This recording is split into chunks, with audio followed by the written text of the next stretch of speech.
क्या पढ़ा था भाई हम लोगों ने? सेंटर ऑफ मास में क्या पढ़ा था?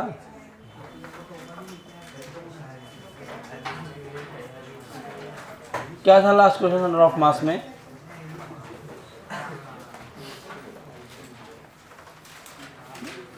दिखाओ दिखाओ। अच्छा, लोकेशन निकाल रहे थे। ट्रायंगल किया था और स्क्वायर किया था। चलो एक दो सवाल और कर दो, फिर आगे बढ़ते हैं।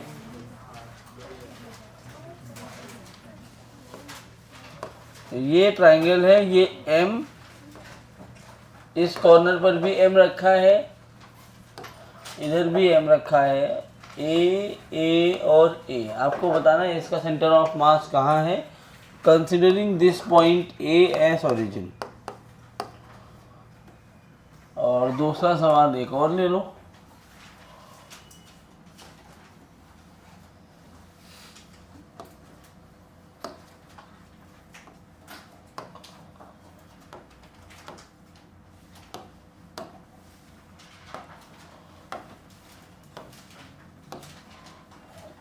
इसी पॉइंट को ओरिजिन मान करके इसका भी सेंटर ऑफ मास बता दो।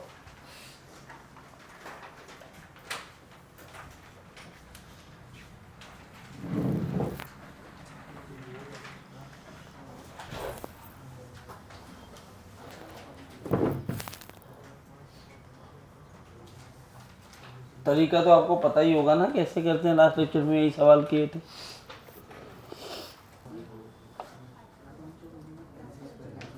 जो मन में आए वो लिख दो ना।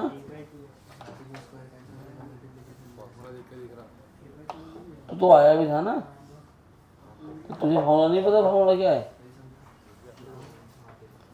एक थप्पड़ मार दूंगा ना, मुंह पीछे हो जाएगा तुम्हारा।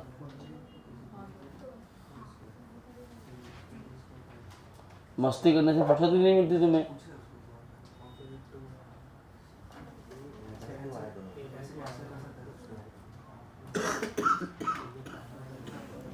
चलो ये पहला सवाल देखो, ये 0,0 है, यहाँ का कोऑर्डिनेट लिखना है। तो कोऑर्डिनेट कैसे लिखेंगे? यहाँ पर, यहाँ से यहाँ x में कितना चल रहे हो? a। अरे यहाँ पहुँचने के लिए पूरा a चले ना। और y कितना चले? कुछ भी नहीं भाई, ये लाइन है, यही अपना ओरिजिन है, ये x को दिखा रहा है, और ऐसे ऊपर जाएंगे तो y। तो यहाँ पहुँचने के लिए तो खाली मुझे x में चलना पड़ा ना, यहाँ पहुँचना होगा, चलना यहीं से है, कुछ यहाँ कहीं पहुँचना है। तो ये कितना चलोगे? मतलब यहाँ पहुँचने के लिए ऐसे एक परपेंडिकुलर ड्रॉप कर दोगे तो इतना x में चल रहे हो। ये कितना है? a/2। तो x में कितना चल रही है? ये a/2 है, तो x में हमने a/2 यहाँ पर चल लिया। y में कितना चल रहे हो? तो ये इस लाइन से ऊपर कितना गए हो? यही ऊपर गए हो। ये कितना होगा? पाइथागोरस थ्योरम लगा लो। तो a² is equal to x² plus a²/4। Pythagoras से सॉल्व करोगे तो ये आएगा √3/2a। सॉल्व कर लोगे ना, तो ये y में चल लिया कितना हमने? √3/2a। कोऑर्डिनेट लिखना ही इंपॉर्टेंट है। अब हम x लिख सकते हैं कैसे? m1 x1 plus m2 x2 plus m3 x3 upon m1 plus m2 plus m3। तो x यहाँ पर आएगा 3ma/2 इंटू 3m। m ने m को, 3 ने 3 को मार दिया। x कितना आ गया? a/2। कितने लोगों को आया? देख लो, लड़कों में खाली एक को आया है। कर क्या रहे हो तुम लोग? समझ ही नहीं आ रहा है मुझे।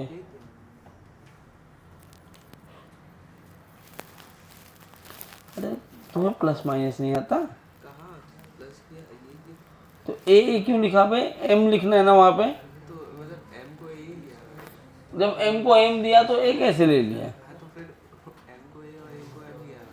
मंदबुद्धि है क्या? मैंने समझ के किया है। ये कौन सा समझना है m को a ले लिया a को m ले लिया? तो दिमाग में रखा था मैंने।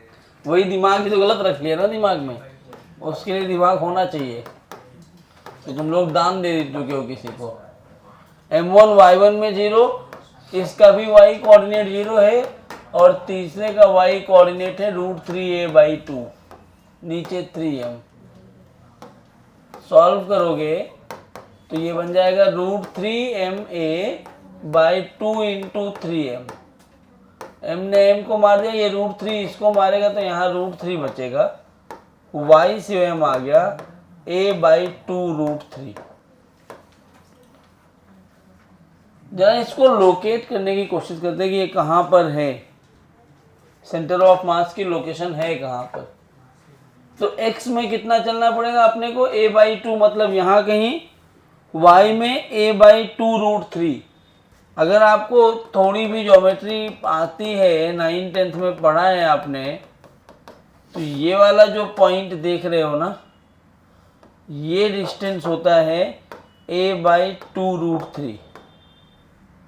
पढ़ा है ना ये वाले पॉइंट को हम बोलते हैं G, जो क्या है इसका सेंट्रॉइड। क्या है? सेंट्रॉइड। तो कहाँ पर आया है सेंटर ऑफ मास, कहाँ पर आ रहा है सेंट्रॉइड पर। कहाँ पर सेंटर ऑफ मास? अच्छा, इस सवाल में देखो, पहले कोऑर्डिनेट लिखो। तो ये 0,0, तो ये कितना a,0 और ये कितना हो जाएगा a,a। ये कितना होगा, x में बिल्कुल नहीं चल रहे हो, y में चल रहे हो बस। अब यहाँ पर भी अगर x से m लिखा जाए तो m into 0 plus m into a plus m into a plus m into 0। 1 2 3 4, m1 x1, m2 x2, m3 x3, m4 x4 upon total mass. Solve करो, क्या a/2 आ रहा है, 2ma/4m। m ने m को मार दिया, ये 2, तो x से m कितना आ गया a/2। y से m निकालो, y से m क्या आएगा, m1 y1, m2 y2, m3 y3, m4 y4 upon 4m। हाँ, क्या हो गया, ये भी कितना आ गया। जरा इसको लोकेट करते, तो a/2 और a/2 की अगर आप बात करोगे तो ये वाला डिस्टेंस a/2 होता है और ये भी a/2। आप देखो ये इसका सेंटर है। इन दोनों सवालों में सेंटर ऑफ मास कहाँ आ गया, ज्योमेट्रिकल सेंटर पे।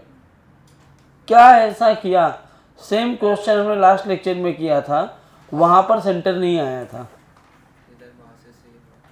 इधर मासेस सेम है। क्या सिमिट्री बन गई है? तो क्या हम ये बोल सकते हैं इसीलिए सवाल कराया मैंने कि for symmetrical system centre of mass of the body lies at the geometrical centre of the body. समझा क्या? ये दोनों क्वेश्चन लिखो, फिर वो नोट पॉइंट बना के लिखो, इसीलिए क्वेश्चन कराया कि आप प्रूफ भी समझ पाओ।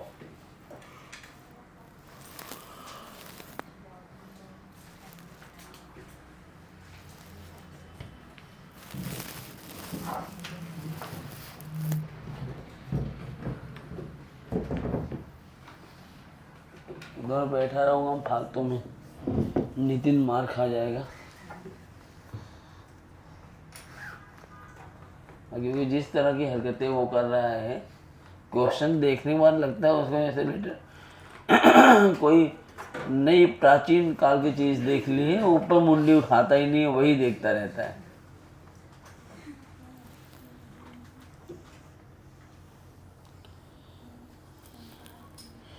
चलो अली नहीं आया था, उसके बाद भी फार्मूला अली वाले में से देख रहा है, खुद आया पढ़ के नहीं आया।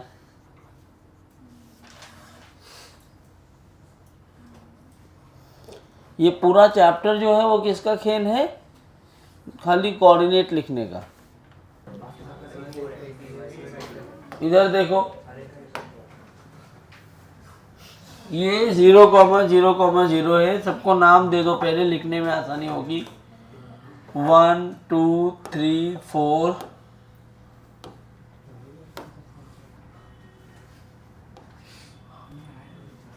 1 का कोऑर्डिनेट कितना है? 0,0,0।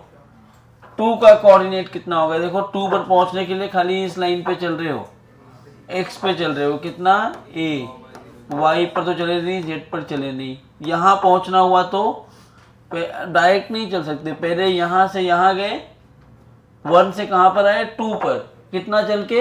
a। 2 से 3 आने के लिए इस लाइन पे चल रहे हो, और ये लाइन इसके पैरेलल है, z के पैरेलल, मतलब x पे a चले यहाँ पहुंचने के लिए, फिर y पर कुछ नहीं चल रहे हो, z पर भी a चल रहे हो। जब 4 पर आना हुआ तो सीधा इस लाइन पे आ गए ना, x पर कुछ नहीं चला, y पर कुछ नहीं, और z पर a। 5 पर पहुंचना हुआ तो पहले ऐसे 6 पर पहुंचोगे y पर, फिर यहाँ से इधर आ रहे हो z वाली पर, तो क्या 0 पर कुछ नहीं चला, a चला y में और a चल रहे हो z में। 6 पॉइंट के लिए x में कुछ नहीं चल रहे हो, y में a चल रहे हो, z में कुछ नहीं। 7 पॉइंट पहुंचना है तो पहले 2 पर पहुंचोगे, फिर वहां से a चलोगे, तो a,a,0। 8 पॉइंट पे पहुंचना है तो पहले 2 पर चलोगे, 2 पर पहुंचने के लिए a चल लिया, 2 से आप 7 पर जाओगे, y में भी a चल लिए, 7 से 8 की तरफ आओगे तो z में भी a चल लोगे, मतलब इसका कोऑर्डिनेट आया a,a,a। समझा क्या? बस अब x m लिख दो, m1 x1 m2 x2, मैं डायरेक्ट लिखूँ ना, ऐसे क्यों लिख रहा हूँ, ma m3 x3 m4 x4 m5 x5 m6 x6 m7 x7 m8 x8, और टोटल मास कितना है? 8m। तो देखो ऊपर आ रहा है 4ma, नीचे आ रहा है 8m।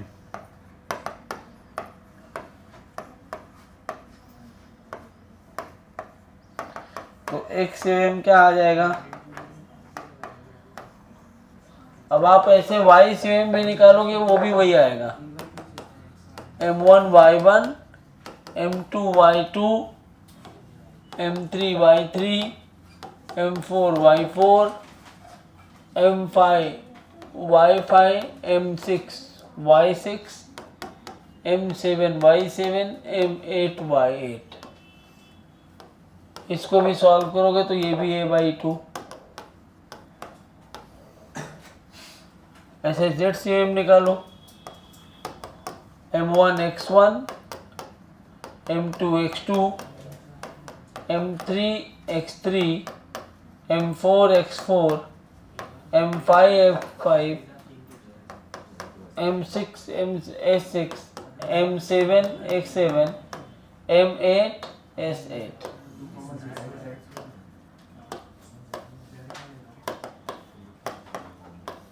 मतलब इसका जो कोऑर्डिनेट है वो क्या है? a/2, a/2, अब देखोगे तो ये इसका सेंटर होता है, क्यूब का सेंटर है ये। कितने लोग सही थे? बस क्या गलती हुई? अभी लिख लोगे कोऑर्डिनेट, अभी लिख लोगे ना, ये करो, गलती कम करो, जितना मिनिमाइज होगी गलती उतना फायदा है तुम्हारे लिए।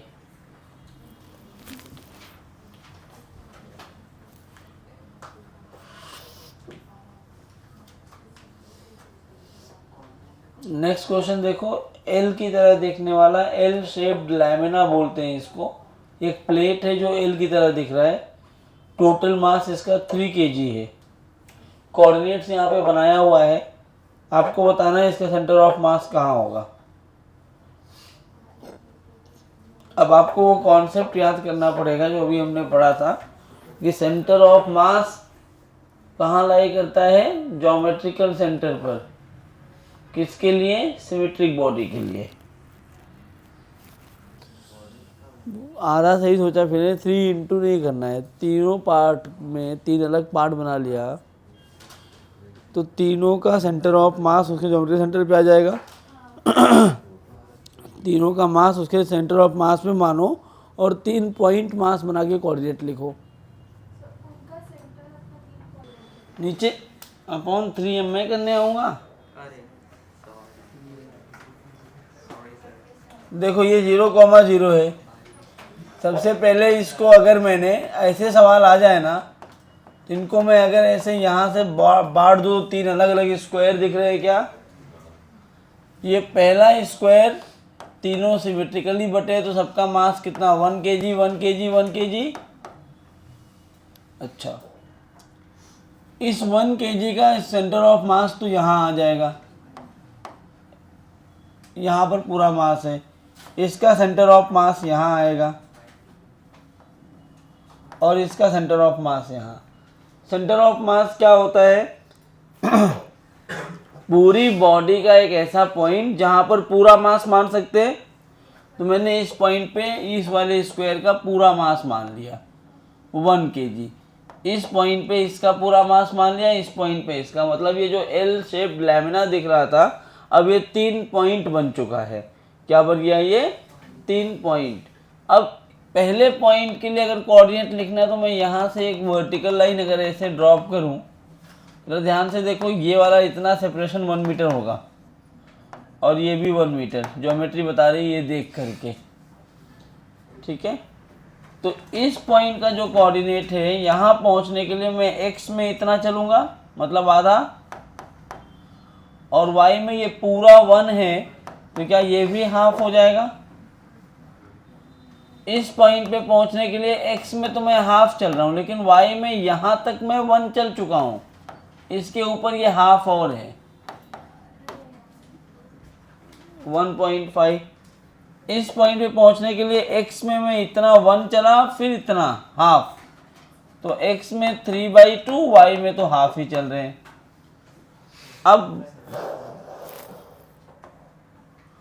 अब क्या हो गया? अब तो खत्म हो गया ना सवाल।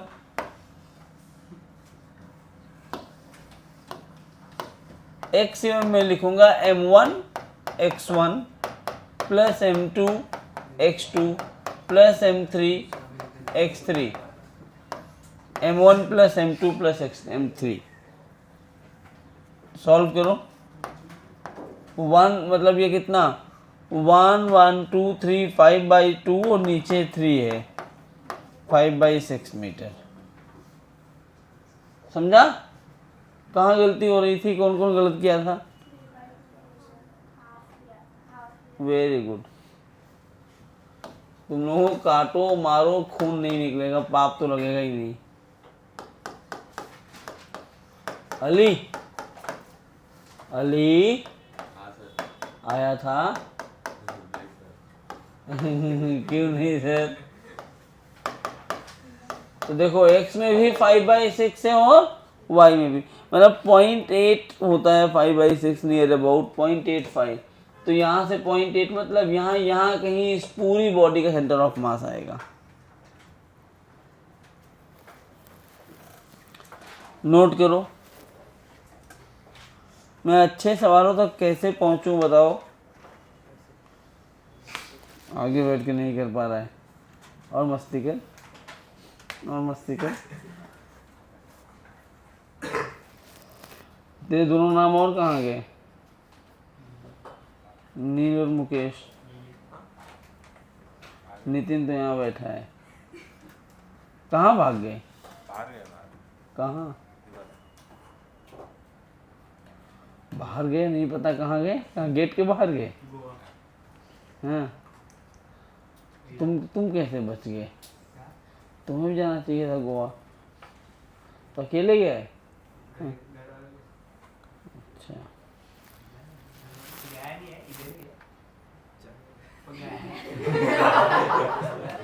गया नहीं, घर है पर गया है मतलब हम लोगों को बोला कल जाएगा, वो कल गया है, आज भी इधर ही है। कैसे पता? मतलब वो हम लोग को बोला कि गोवा जाएगा, कभी जाएगा ये नहीं बोला। आपको पता कैसे वो इधर ही है? इंस्टा पे स्टोरी हैं? क्या डाला है स्टोरी? लोकेशन दिखता है। झूठ बोल दिया था तुम लोगों को, इसलिए क्लास ही नहीं आया, शो ऑफ कर रहा है कि मैं गोवा गया हूँ, दारू पी रहा हूँ बैठ के।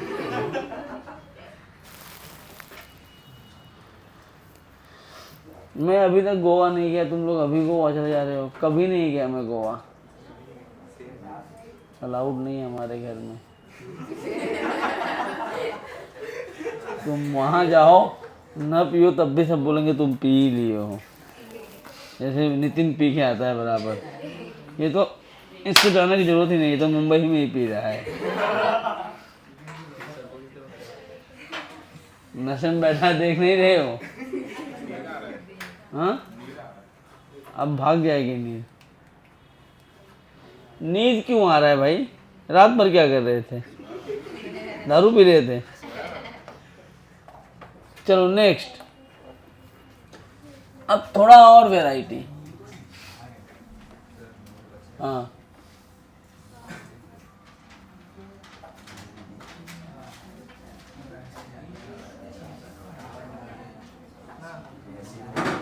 ये टी है, ABCD आती है ना? अभी एल पढ़ा, अब टी पढ़ रहे हैं।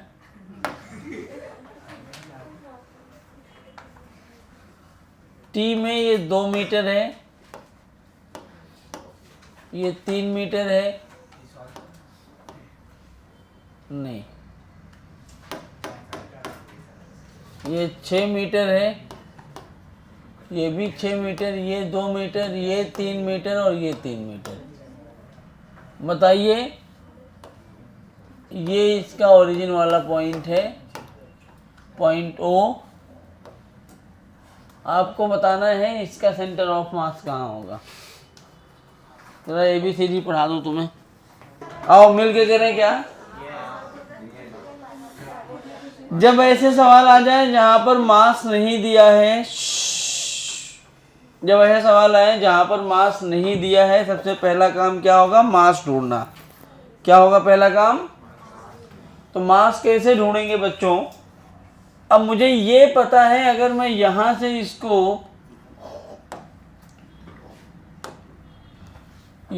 इसको ऐसे पैक कर दूं तो ऊपर एक रेक्टेंगल बन जाएगा, नीचे एक रेक्टेंगल बन जाएगा।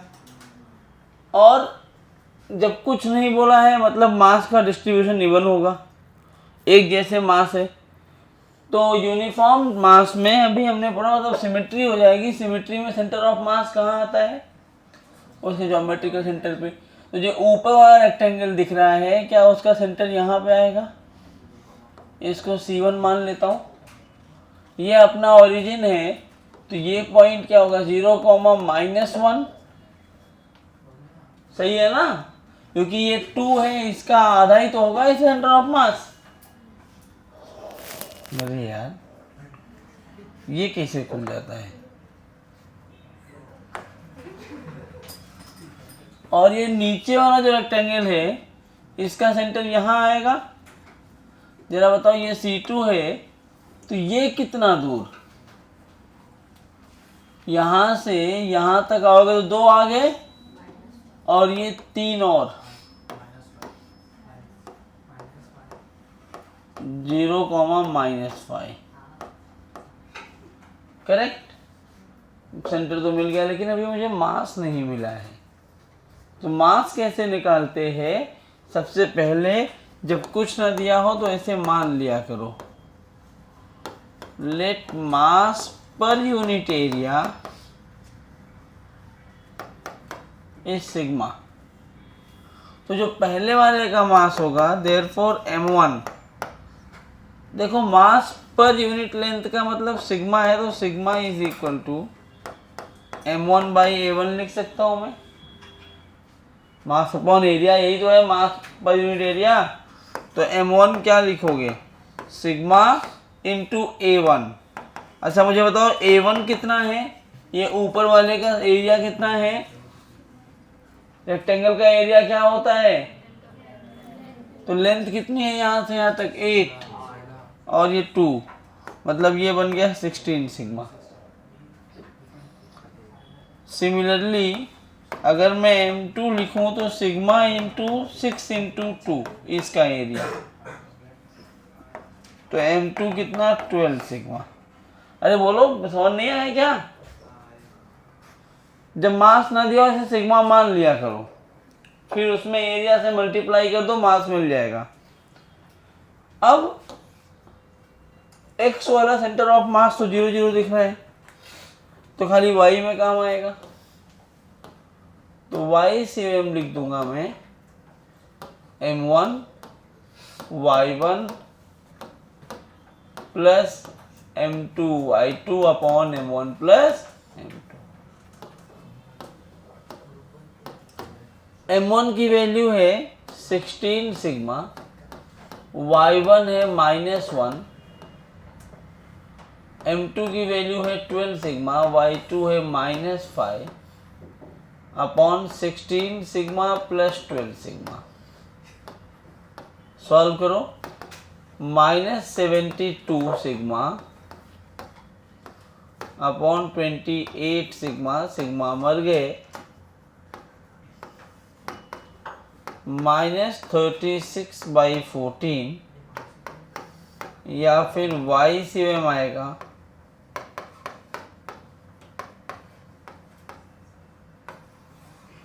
-18/7 विच इज 2.7 समथिंग, मतलब यहाँ कहीं पर इसे सेंटर ऑफ मास आएगा पूरी बॉडी का। समझा क्या, हाँ बोलो, नहीं समझा, ना बोलो नहीं आया तो। आ गया सबको, कोई दिक्कत, एक और करोगे कि आगे बढ़ जाऊं, कर लो एक और। ऐसे ई बना है, ई फॉर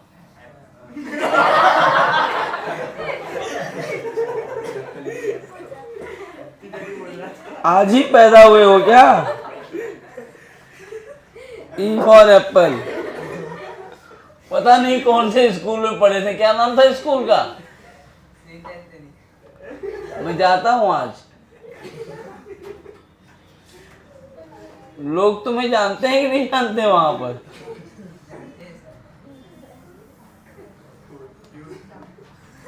जानते ही होंगे, तुम पास हुए होगे, वो लोग खुश हो गए होंगे कि थैंक यू आप पास हो गए, अब जा रहे हो, वाह क्या अच्छी बात है। एक बार एप्पल बोले तभी समझ में आ गया मुझे।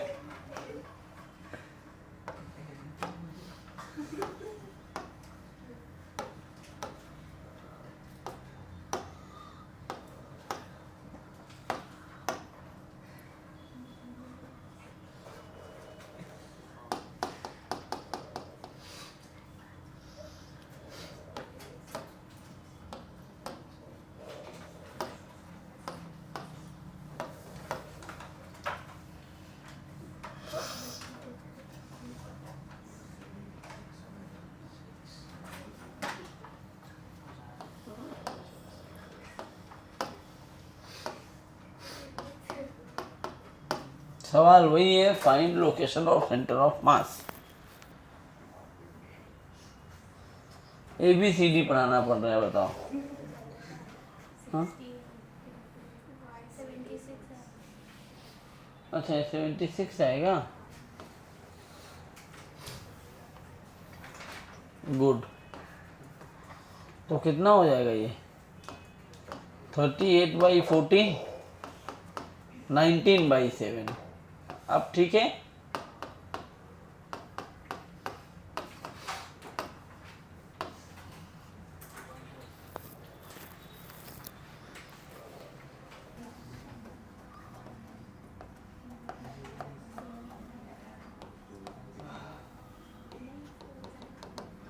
ऐसे पैक कर सकते हैं, ऐसे पैक कर दिया तो ये एक रेक्टेंगल, ये दूसरा, ये तीसरा, ये चौथा, 4 बन गए। इसको मैं 1 मान रहा हूँ तो इसका सेंटर यहाँ आएगा, इसका सेंटर यहाँ आएगा, इसका सेंटर ठीक इसके ऊपर यहाँ आएगा, और चौथे वाले का सेंटर मान लो यहाँ कहीं और ऊपर ही होगा। ठीक है, तो इस सेंटर का कोऑर्डिनेट लिखो। तो ध्यान से देखो, अगर ये 4 है और टोटल 6 है तो क्या ये बचा वाला 2 है, तो यहाँ कितना चले 2, और इसका हाफ करोगे 2 और क्या 4,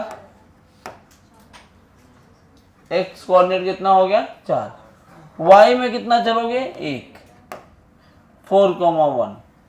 C2 लिखोगे तो भी x में तो 4 ही चलना है, लेकिन y में कितना चलना होगा, यहां तक चलते 2, उसके ऊपर 3, फिर 1।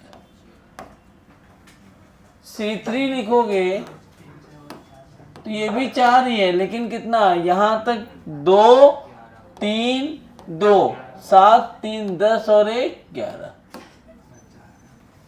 ठीक। C4 x में चले 1, y में चलोगे 2,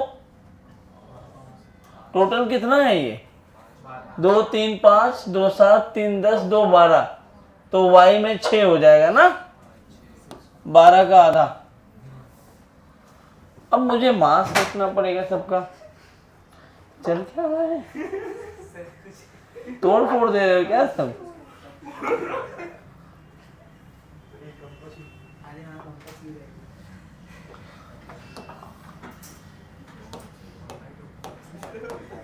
याद है ना कंपास ही गिरा है।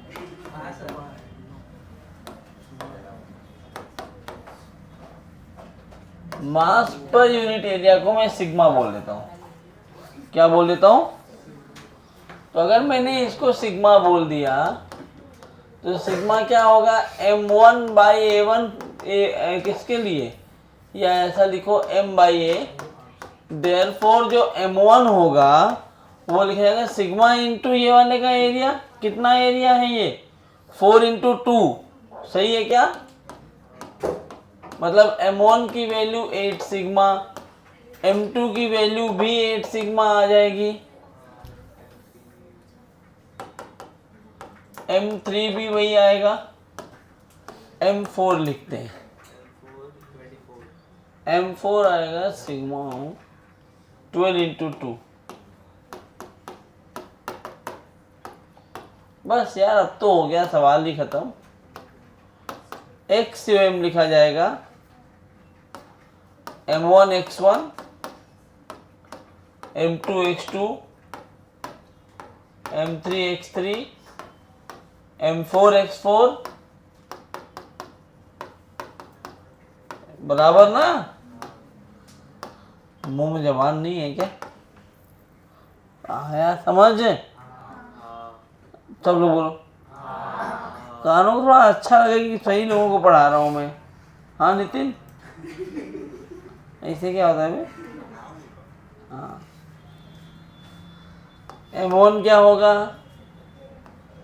8 sigma into 4, 8 sigma into 4, 8 sigma into 4, 24 sigma into 1, 8 sigma, 8 sigma, 8 sigma, 24। क्या ये हो जाएगा 32, 32, 32, 96, 24, 96, 24, 120 सिग्मा। नीचे हो गया 8 है 24, 4, 48 सिग्मा।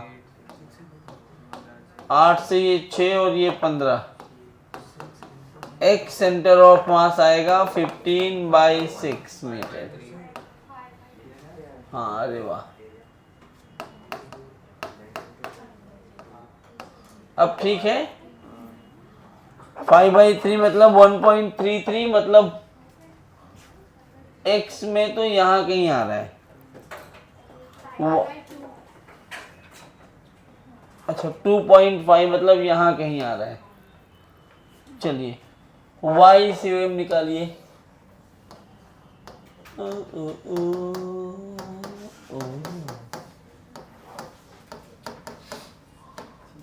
समझ में आ रहा है ना?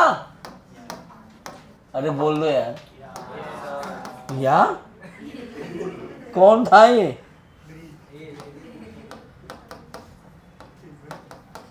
यहाँ वो चल रहा है भाई यहाँ पर। तो 8 sigma into 1, 8 sigma into 6, 11, 24 sigma into 6 और नीचे आया था 48। अब सॉल्व कर लो यार। 8, 48 और 8 56, 56 और 88, 56 8 64, 64 144, 144 इंटू 144, 144 288। सही है क्या? देखो मेरी गणित थोड़ी कमजोर है। ये 6 और ये 36 मतलब y से में आ गया 6। मतलब इसका कोऑर्डिनेट कहाँ आया? 2.5, 6। सही था? चलो एक को आया। कितने लोगों को आया था? 2 3। ऐसे इसे मतलब ज्यादा आ गया था। छापिए छापिए छापिए और ये टॉपिक अभी आगे बढ़ाते हैं।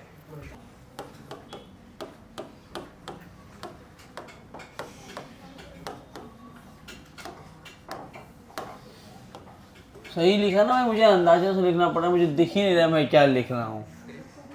तो चमक रहा है ना? नहीं फिर तुम सो जाओ। वैसे समस्या हो रहा है, एप्पल बोलूं एलिफेंट बोलूं। चलो ये क्या होता है? Delta x of centre of mass m1 delta x1, m2 delta x2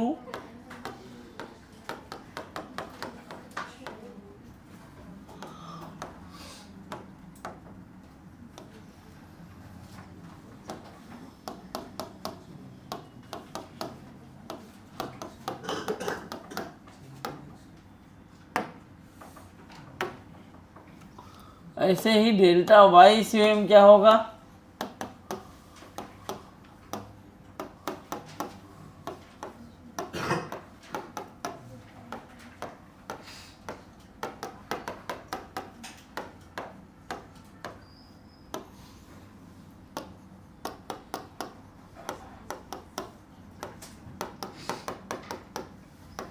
और एक और बचा है जेड का डिस्प्लेसमेंट।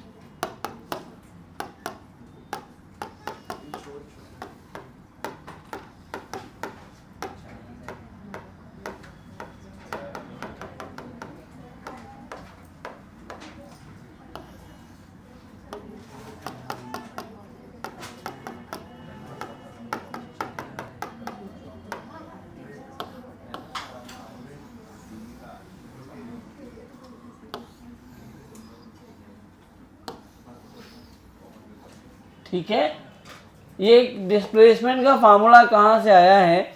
डिस्प्लेसमेंट क्या होता है? Final position minus initial position. वही लिखा, डेल्टा एक्स का मतलब क्या है? X final minus x initial. ठीक है, सवाल कैसे आते हैं इसके ऊपर? मान लो यहाँ पर एक 2 kg का ऑब्जेक्ट है और इस जगह पे एक 6 kg का ऑब्जेक्ट है।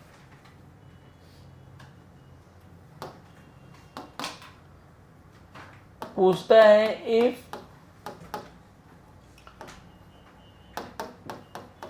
6 kg displaced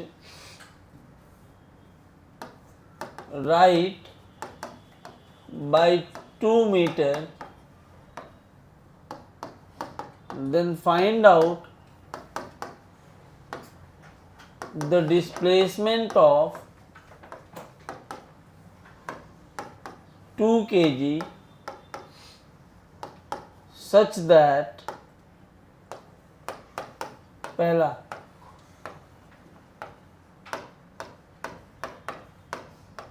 कि सेंटर ऑफ मास जरा भी शिफ्ट ना हो, मतलब उसका डिस्प्लेसमेंट जीरो रहे, या दूसरा सवाल centre of mass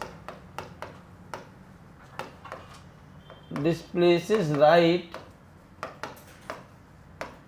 by 4 metre, तीसरा centre of mass displaces left by 4 metre. चलिए ये 3 सवाल हैं, मैं अलग अलग भी करवा सकता हूँ, आपको टाइम पास नहीं करवाना चाह रहा हूँ, मैं एक में ही ये तीनों पार्ट दिया है। आप जरा इनको ट्राई करिए। क्या करना है, डेल्टा एक्स की वैल्यू तुम्हें दे रखी है, डेल्टा x2 पूछ रहा है, ट्राई करिए। मैं 1 मिनट में आया। ये क्यों नहीं आ रहा है? अरे यार क्या पूछा है, 6 kg को 2 मीटर राइट में डिस्प्लेस किया, तो 2 kg को कितना डिस्प्लेस करना पड़े कि सेंटर ऑफ मास डिस्प्लेस ना हो। तो पहले सवाल में डेल्टा एक्स COM को लिख सकता हूं मैं m1 delta x1 plus m2 delta x2 upon m1 plus, तो डेल्टा एक्स COM क्या आएगा, ये तो जीरो हो जाएगा ना, डेल्टा एक्स COM शिफ्ट नहीं हो रहा है मतलब जीरो है। 2 kg का डेल्टा x1 पूछा है, 6 kg को 2 मीटर लेके जा रहे हो, 6 + 2 8 हो गया, 8 जगह 0 बन गया। 2 delta x1 is equal to 6 into 2 minus में 2 कैंसिल हो गया, डेल्टा x1 की वैल्यू -6 मीटर। मतलब पहले सवाल के लिए आपको 2 kg लेफ्ट में लेके जाना होगा 6 मीटर, तब dead centre of mass change नहीं होगा। क्या था इस सवाल में, क्या होगा इसमें, वो क्या हो गया, समझा? Thank you very much. Next try करोगे आप दूसरा? करो। मैं तुम लोगों के साथ अन्याय नहीं होना चाह रहा हूँ कि अच्छा पढ़ो, लेकिन तुम खुद अपने साथ अन्याय करने के लिए उतारो कि मुझे अन्याय ही होना चाहिए। तुम बताओ, ऐसे नितिन है, घर से कुछ पढ़ के आते नहीं है। अली तुम मेन लेक्चर में एबसेंट हो जाते हो। हाँ क्या बात है, क्यों हो गए थे, क्या बीमारी आ गई थी बताओ तो? सर्दी की वजह से, सर्दी पाइल्स वाइल्स तो नहीं हो गया है, बैठ नहीं पाते तब ठीक हो ना? तो सर्दी में तो मास्क लगा के बैठ जाते हैं यहाँ पर, घर में बैठे ही हो गए सर्दी में, तो यहाँ बैठते। ऐसा कुछ नहीं बताया करो, हम पीछे एक बेंच खाली करवा देंगे, लेट के पढ़ लेना भाई, आ जाया करो खाली।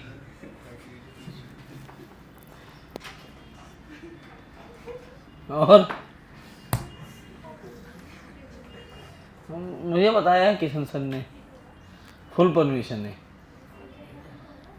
हाथ पैर डंडा जिससे मारना है मारो, बस जिंदा रखो।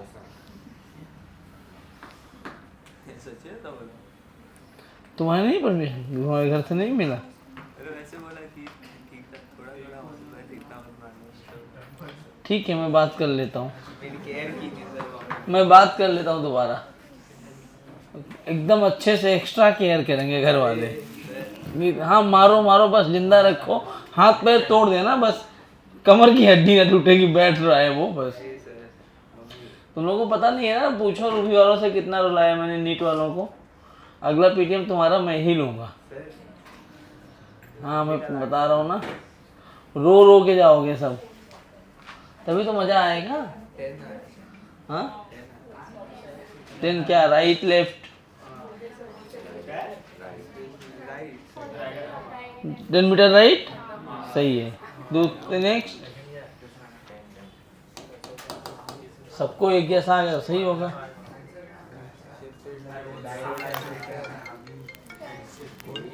भाई 11 तक है मेरा लेक्चर, भाई 11 तक है मेरा लेक्चर। हाँ हाँ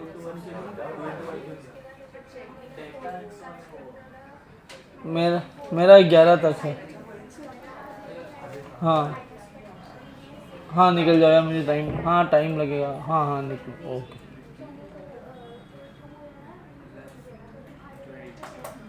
ओके ओके ब्रो, ठीक।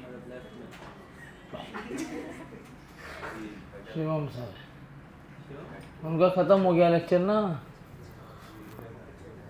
डेल्टा एक्स क्या होगा बोल बे, कितना घुमा रहे हो, 4 ना राइट में, तो 4 is equal to 2 into delta x1, 6 into 2 by 8, 32 minus 12 is equal to 2 delta x1, 20, 10 metre right में शिफ्ट करना पड़ेगा। नेक्स्ट वाले में क्या सेंटर ऑफ मास रह जाती है -4, और वही 2 delta x1 plus 12 by 8 minus 32 minus 12, 2 delta x1 minus 22 metre आ जाएगा। सही है क्या? क्या सबको आ गया क्या समझ में? क्या डिस्प्लेसमेंट वाले क्वेश्चन हो जाएंगे?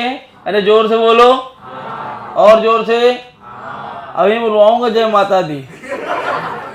वैष्णो देवी आए हो क्या तुम? समझाइए सबको। तो ये सेंटर ऑफ मास की लोकेशन निकालनी थी डिस्क्रीट बॉडी में। कौन सी बॉडी में? तो क्या डिस्क्रीट बॉडी में आप निकाल पाओगे?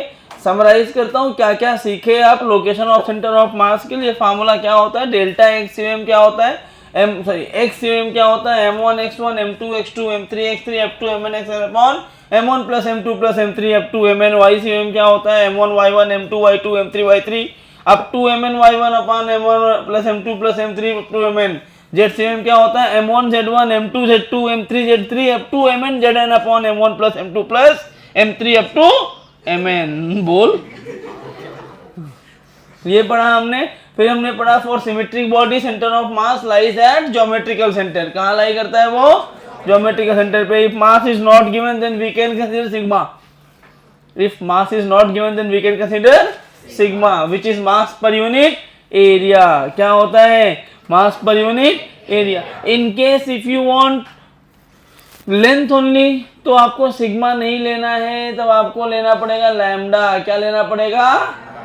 लैम्डा क्या होगा? मास पर यूनिट लेंथ। क्या होगा? मास पर यूनिट लेंथ।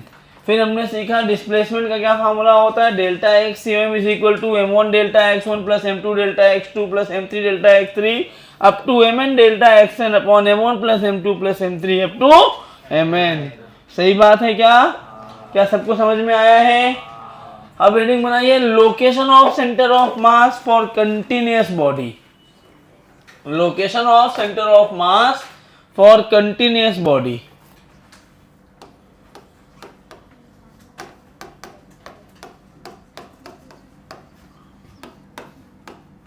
कंटिन्यूअस की स्पेलिंग बोलो भाई। CONTINUOUS। सही है? अरे यार मेरे को आता है, मैं कंफ्यूज हो जाता हूँ। हले ऐसे स्पेलिंग का नाम रखते हैं, दिक्कत होती है।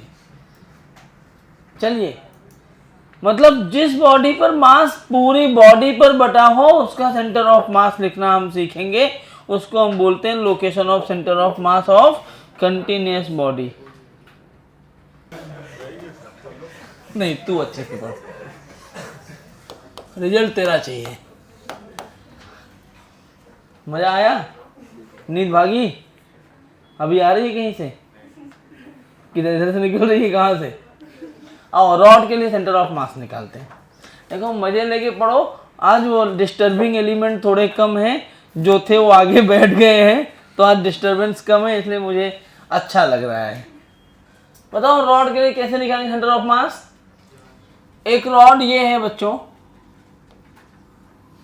अरे यार,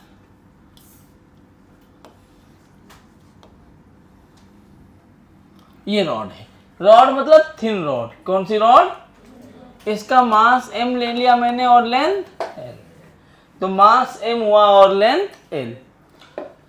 अगर मैं पूछूँ तो सेंटर ऑफ मास कहाँ होगा, तो आप अभी जानते हैं ज्योमेट्रिकल सेंटर पे होना चाहिए L/2 पर। आइए हम प्रूव करते हैं, क्योंकि अगर मास यूनिफॉर्म नहीं हुआ तब आप कैसे निकालोगे वो आपको जानना पड़ेगा। सही बात है ना? सही बात है। तू बोलती नहीं है क्या? हाँ कुछ बोल। Hello hi. हाँ हाँ बोल। हाँ, बोलती है। उसकी आवाज़ ही नहीं सुना आज तक मैं। बोला कर बेटा, आंसर दिया कर। हाँ हाँ देख ऐसे मास सेम और लेंथ है। तो इस सारे सिस्टम में L/2 पर सेंटर ऑफ मास होगा जब यूनिफॉर्म है। लेकिन अगर यूनिफॉर्म नहीं हुआ, मान लो ऐसा रॉड है कि ऐसा, फिर थोड़ा सा यहाँ थिकनेस बढ़ गई, आगे गया थोड़ी और थिकनेस बढ़ गई, आगे गया थोड़ी और थिकनेस बढ़ गई। ऐसे रॉड में मतलब पोजीशन के साथ में अगर उसका मास चेंज हो रहा है तब तो यूनिफॉर्म नहीं रहा ना, तब क्या उसका तब भी L/2 पर आएगा सेंटर ऑफ मास। जिधर भारी होगा सेंटर ऑफ मास उधर शिफ्ट हो जाएगा। तो ऐसे सवालों में सेंटर ऑफ मास कैसे निकालते हैं? हमारे पास जो फार्मूला है सेंटर ऑफ मास निकालने का वो क्या है? M1x1, M2x2, M3x3। लेकिन ये किस बॉडी के लिए है? Point mass object. ये इसमें पॉइंट मास है कि पूरे पर मास है? तो हमारे पास तो कोई फार्मूला है ही नहीं पूरे पर निकालने के लिए। तो पहले मैं क्या करूंगा, इसको पॉइंट मास में कन्वर्ट। तो किसी भी कंटिन्यूअस बॉडी में अगर लेंथ है ना, इसको मैं 0,0 मान लेता हूँ। तो यहाँ से ऐसे x पर जाऊंगा मैं। कहाँ पर गया मैं? कितने डिस्टेंस पर? x पर। एक छोटू सा पार्ट लिया dx। क्या लिया मैंने? क्या लिया? dx। अब dx मतलब बहुत छोटा पार्ट है। क्या है dx? क्या है dx? बहुत छोटा पार्ट। तो बहुत छोटा सा पार्ट लोगे तो क्या वो पॉइंट मास जैसा काम करेगा? बोलो, करेगा ना पॉइंट मास जैसा काम। तो ये dx मेरे लिए पॉइंट मास बन गया। और पॉइंट मास के लिए फार्मूला क्या होता है? M1x1, M2x2। क्या इसके लिए मैं फार्मूला अप्लाई कर सकता हूं? सोचो ऐसे dx dx dx dx, यहां से पूरा अंत तक dx ले लूं तो क्या सारे पॉइंट मास को जोड़ करके एक रॉड बनाया जा सकता है? तो एक dx का निकालने के जितने dx dx dx dx part होंगे, सारे dx पार्ट को एक साथ जोड़ोगे तो क्या मिल जाएगा? x, मतलब लेंथ मिल जाएगी। पहला dx पार्ट यहाँ ऐसे dx dx dx, कितने पार्ट लोगे? dx बहुत छोटा लेंथ है। क्या इनफाइनाइट पार्ट लेने पड़ेंगे अपने को और उन सबको जोड़ना पड़ेगा? इनफाइनाइट पार्ट को जोड़ने के लिए क्या फार्मूला होता है? इंटीग्रेशन। कौन सा होता है? इंटीग्रेशन। तो यहाँ जो xm निकालने का फार्मूला होता है वो इंटीग्रेशन होता है।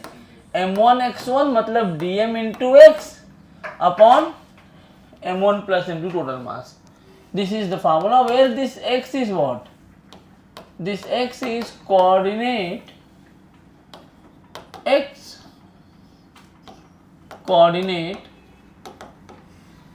of center of mass of element। क्या है ये? x coordinate of centre of mass of element. ऐसे ही y लिखोगे तो ये y कोऑर्डिनेट बन जाएगा, z लिखोगे तो z। तो मैं x पे गया, छोटा सा पार्ट कौन लिया? dx। अब इस dx के लिए मैं सेंटर ऑफ मास लिख दूं तो बाकी अपने आप मिल जाएगा। तो इस dx का कोऑर्डिनेट क्या होगा? क्या x, 0 इस केस में? हाँ बोलो। अच्छा, एलिमेंट का मास कितना होगा?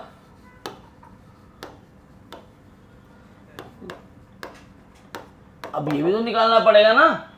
अच्छा, L लेंथ का मास कितना है? m। तो इसको लिखने के लिए सबसे पहले अपने को दिखाना पड़ेगा L लेंथ का मास दिया है ना, तो मैं ऐसे लिखता हूं, लेट मास पर यूनिट लेंथ, जिसको मैं लैम्डा बोलता हूं। क्या बोलता हूं? ये कितना होगा? m/l। क्यों? L लेंथ का मास कितना है? m। यूनिट लेंथ का मास कितना होगा? m/l। यूनिट रूल पढ़े हो ना, एकिक नियम। तो ये यूनिट रूल की बात हो रही थी। अब एलिमेंटल मास लिखो इसका, तो क्या लिखोगे? अरे बोलो, लैम्डा। भाई पर यूनिट लेंथ का कितना मास है? लैम्डा। और तुम्हारी लेंथ कितनी है? dx ना, बोल दो। तो क्या बना ये? m/l into dx। यहां तक किसी को दिक्कत है? जब भी रॉड आ जाएगा सबसे पहले क्या करोगे? x पे जाके dx का एलिमेंट लोगे। क्या करोगे? जोर से बोलो। दूसरा काम क्या करना है? लैम्डा डिफाइन करोगे। लैम्डा क्या होगा? Total mass upon length. क्या होगा? फिर dm लिखोगे। dm क्या होगा? Lambda into dx। अब इतना मिल गया ना, अब अपना काम खत्म। कैसे अपना काम खत्म? ध्यान से देखो भाई, y तो आएगा नहीं, क्योंकि किसी भी कोऑर्डिनेट में y कोऑर्डिनेट तो जीरो ही है ना, तो xm आएगा। xm का फार्मूला क्या होता है?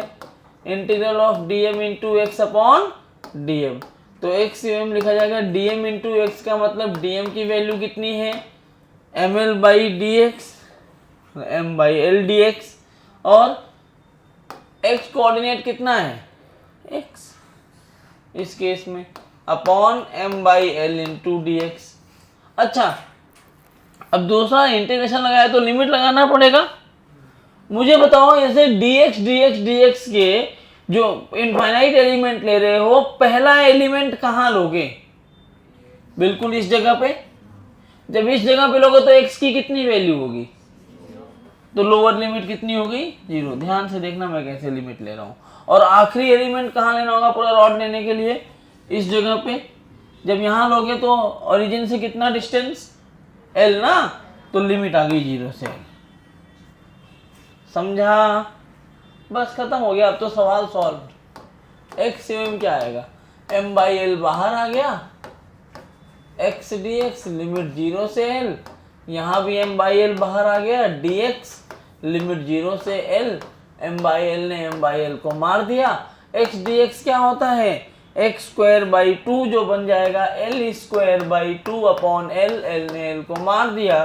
क्या xm आ गया l/2। कोऑर्डिनेट क्या आया? l/2 coma. यही तो हम बात कर रहे थे। लेकिन क्या हमेशा ये होगा? यूनिफॉर्म ऑब्जेक्ट के लिए l/2 होगा, नॉन यूनिफॉर्म के लिए l/2 नहीं होगा। नॉन यूनिफॉर्म के लिए l/2 पक्का ना? छापिए। समझा? पक्का ना? छापिए। फिर एक सवाल भी दूंगा मैं, देखूंगा कितना समझा। तुम्हें नींद आ रही है? तुम्हें भी?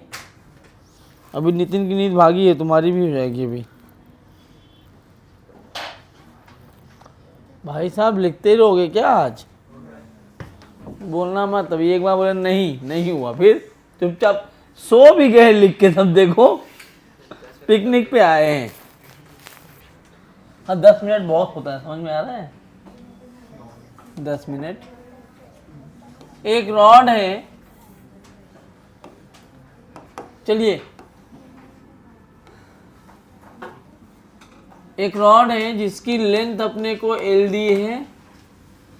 लैम्डा की वैल्यू दे रखी है λ0x। अब तुम्हें लैम्डा निकालना नहीं है, दिया हुआ है। ये यूनिफॉर्म है कि नॉन यूनिफॉर्म? नॉन यूनिफॉर्म है गधेड़े। λ0x मास पर यूनिट लेंथ कांस्टेंट नहीं है, तो हर 1 मीटर के बाद मास की वैल्यू बढ़ती जा रही है। Find location of centre of मास। आप ट्राई करोगे? मैं बताऊं? बताओ सीधा ट्राई। हम ये ट्राई क्या होता है हम जानते नहीं, तुम बताओ जल्दी। अरे करना, x पे जाके dx का एलिमेंट लेना है गधे।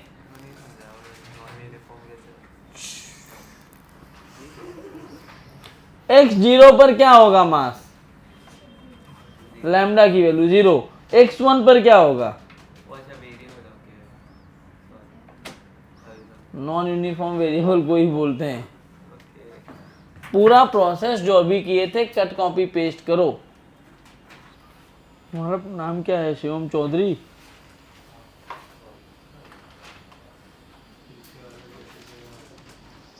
कुछ हो रहा है?